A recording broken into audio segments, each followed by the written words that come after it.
a man takes a demolition job and brings his daughter with him to the desert. Unbeknownst to them, the clients intend to involve them in a nefarious and illegal scheme.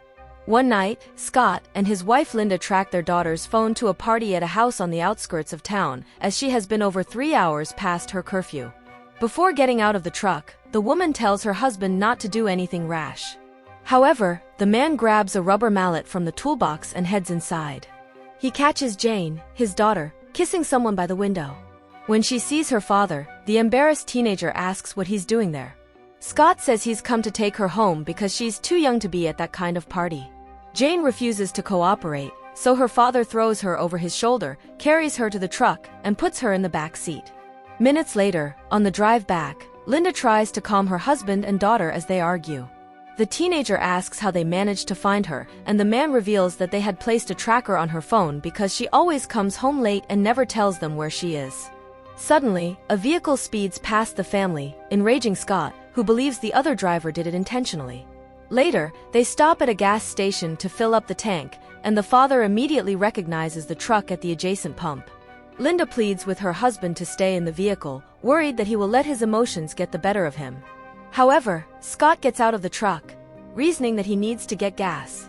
Moments later, he confronts the man for cutting him off earlier, explaining that his family was in the truck. Finally, the wife and daughter get out of the vehicle to try to calm the situation. Scott grabs the sledgehammer and insists that he only wants an apology, but when the other driver gets closer, he pushes him. Suddenly, the man pulls out a gun, and a fight ensues. In the chaos, the weapon discharges accidentally, fatally wounding Linda, who collapses to the ground. In a panic, Scott tells Jane to call an ambulance, but the sound of the gunshot causes the teenager to lose her hearing. A year later, the father practices sign language inside his van. Then, he talks to Jane's doctor, who says that there have been no changes in his daughter's hearing and that she still refuses to speak. The man shows the doctor a cochlear implant that could restore the teenager's hearing and give her a chance to lead a normal life. The doctor calmly explains that his daughter's refusal to speak could still be trauma from the incident, but adds that realistically, he cannot afford the implant procedure because it costs $30,000.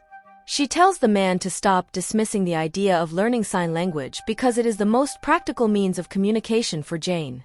When he tries to talk to the teenager, she gives him an obscene gesture and treats him with disdain, implying a tense relationship following Linda's death. Soon, they arrive at Scott's demolition business, but before entering, he asks Jane if she would like to join him on a fishing trip that weekend because he feels uncomfortable leaving her alone at home. The daughter reminds her father that he is old enough, but he replies that it could be the beginning of a new family tradition. Later, the man's employee, Pablo, informs him that he has a client waiting in the office.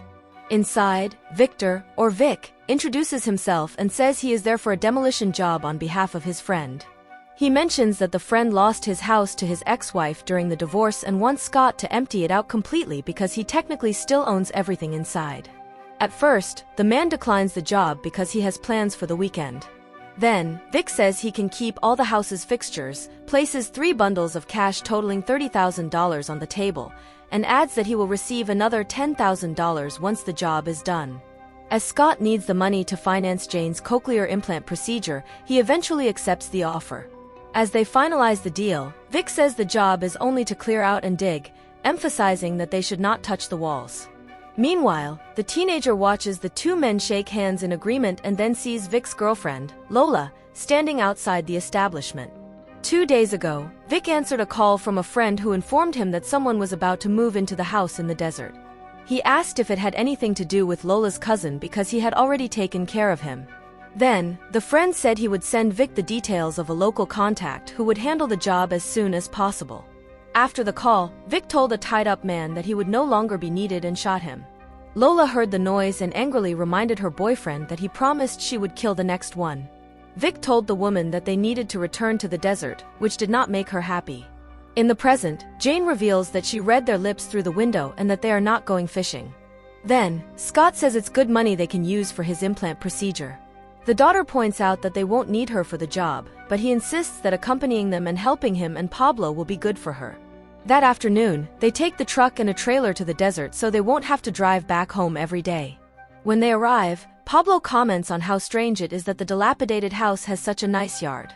Inside, Scott checks the faucet and light switches and deduces that the utilities have been cut off.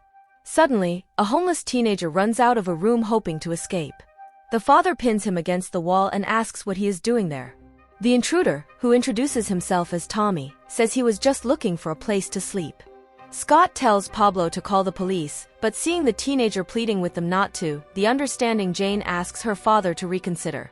Later, they feed Tommy, and he confides that he ran away from home because there is a warrant for his arrest for stealing a car. When he learns that Jane doesn't like working with her father, Tommy tells her not to take the time she has with Scott for granted. Before leaving, the teenager thanks the family for not calling the police and for the meal. Then, he opens a box of mementos he picked up along the way and gives Jane a necklace with a small knife pendant. Hours later, the group proceeds to strip the house of all removable fixtures. When Scott hears his daughter using a sledgehammer on the wall, he quickly tells her to stop because leaving the walls intact was one of the client's specific instructions. She asks if she made a mistake, so the father reassures her that everything is fine. After the teenager walks away for a moment, Scott, worried, tells Pablo that Jane's mistake could have cost them the contract. Seconds later, the employee shows the man a thick bundle of money that he pulled from inside the wall. He thinks they are in a safe house and that they should inform the authorities. However, Scott reminds Pablo that the client knows who he is, then says he will go to town to buy supplies so they can plaster the wall and pretend they didn't see anything. That night, after buying all the supplies, the father contemplates calling the police but ultimately decides not to. When he returns home, he is shocked to find Jane tied up with a gag in her mouth. Suddenly, a man and a woman with ski masks threaten to shoot him unless he hands over his keys and wallet and kneels down. Distressed, the father says he can't believe this is happening again. He asks why his daughter's cheek is all bloody, and the captors explain that they had to hit her a few times because she wasn't following their instructions. Then, Scott tells them it's because she can't hear. The father thinks the masked man is the friend of the client who lost the house in the divorce. However, he doesn't confirm the accusation and reveals that they needed the cover of a salvage crew before the excavation team arrived. Since they showed up with the necessary machinery and tools, the neighbors won't bother investigating the noise. Suddenly, Pablo, who managed to free himself from his bindings, tries to escape. Unfortunately, the armed woman shoots him and kills him. Just as they are about to finish off the other two hostages, Scott points out that they can't afford to lose them because they will need their expertise to handle the machinery and tools. The masked couple, who turn out to be Vic and Lola, move to the kitchen for a private conversation. The woman thinks they should stick to the original plan and dig up the yard themselves. However, her boyfriend reminds her that last time it was his cousin who did the digging and they had to kill him. He believes it's better to let the professionals handle it, especially since they might risk the excavation team discovering what they buried under the yard in 2 days. After the captives clean Pablo's blood from the floor, Vic notices that the father is using sign language. So he threatens to break the teenager's hands unless he sticks to lip reading from now on. Later, Scott asks the masked man what's under the yard, and the latter says all he needs to know is that whatever is there is all he wants, adding that he will even let the captive keep all the money in the walls once the job is done. By the campfire, Vic orders Jane to make him coffee, so the young woman goes inside the camper. Minutes later, Scott reveals that he knows who they are, causing the captors to finally remove their masks. Then, the armed man recalls saying he can't believe this is happening to them again and wonders what he meant by that. The father then shares how he lost his wife and how his daughter became deaf on that fateful night a year ago. The couple asks if he blames his daughter for Linda's death. Unbeknownst to Scott, Jane reads his lips and sees him respond affirmatively. However, he admits that he also played a part in everything that happened that night leading to his wife's death. Angry and heartbroken, the young woman throws the coffee at the couple. Furious, they point their guns at her, so Scott begs them not to harm Jane. Finally, after everyone calms down, Vic locks the father and daughter in the camper to ensure they don't escape during the night. The next day, the grumpy teenager confronts Scott about what he said the night before, so he tries to explain that he didn't mean any of it. Suddenly, she rushes out of the camper, passes by the armed couple, and tries to escape. To make her stop, Vic fires his weapon, narrowly missing Jane. He then threatens to take her father's life if she tries to escape again. Later, the armed man tells Scott that he doesn't want to harm him or his daughter because he himself is a family man. He adds that the father reminds him of his brother who graduated from Texas State University. He shares that whenever they argued, his brother would tap his graduation ring on the table to remind Vic that he had a degree. Then, Scott comments that now he knows who the black sheep of the family is, which irritates the captor. He says that his brother is dead, but when the hostage asks how he died, Vic refuses to answer. Meanwhile, in the bathroom, Lola tells Jane that her boyfriend was weak when they met and that he always let his college-educated brother take advantage of him. She adds that it took her a while to toughen him up, which is why he is the way he is now. Then, she insists on putting makeup on the teenager's face and while doing so, tells Jane how lucky she is to have her father. The woman says she only saw her father twice in her entire life, when she was born and when he took advantage of her as a teenager. Later that day, a utility locator arrives to mark the lines before the excavation crew goes in. Vic then orders Scott to talk to the man, making sure he doesn't raise suspicion, while he holds Jane at gunpoint in the trailer. Although he knows the captor is listening in through a Bluetooth headset, Scott tries to steer the conversation with the utility contractor toward a possible 911 call.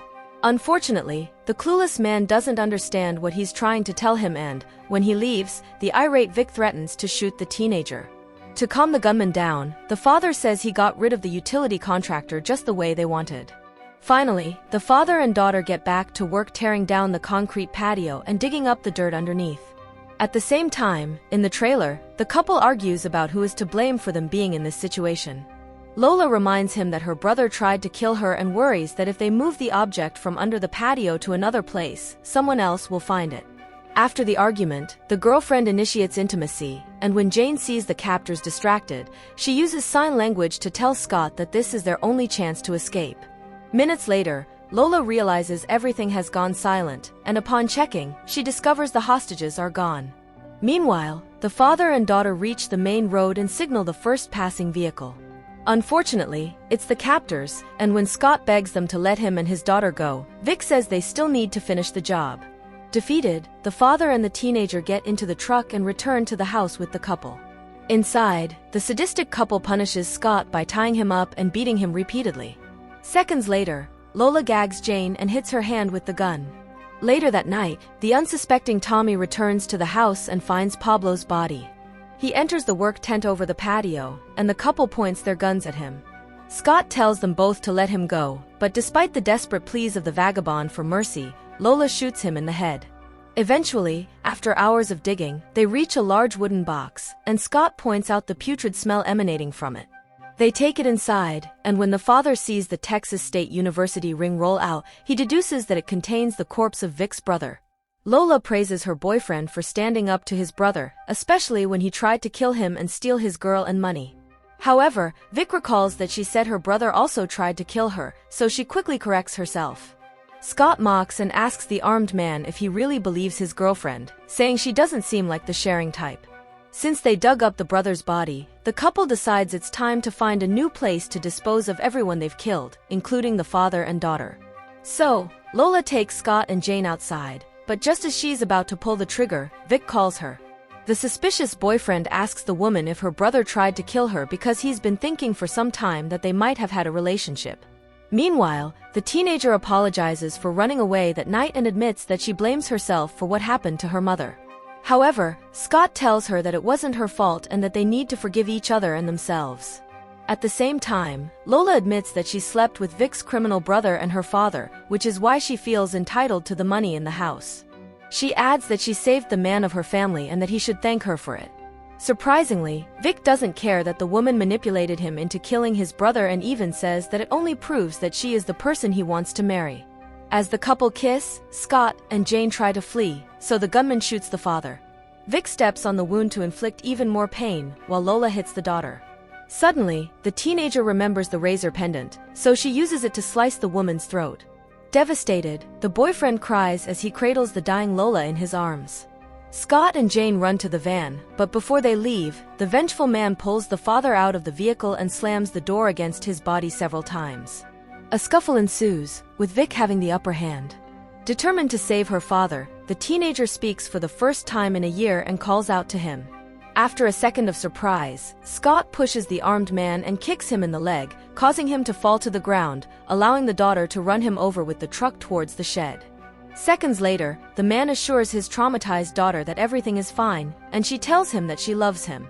As the sun rises on the horizon, the pair head back to town with piles of money on the truck's dashboard.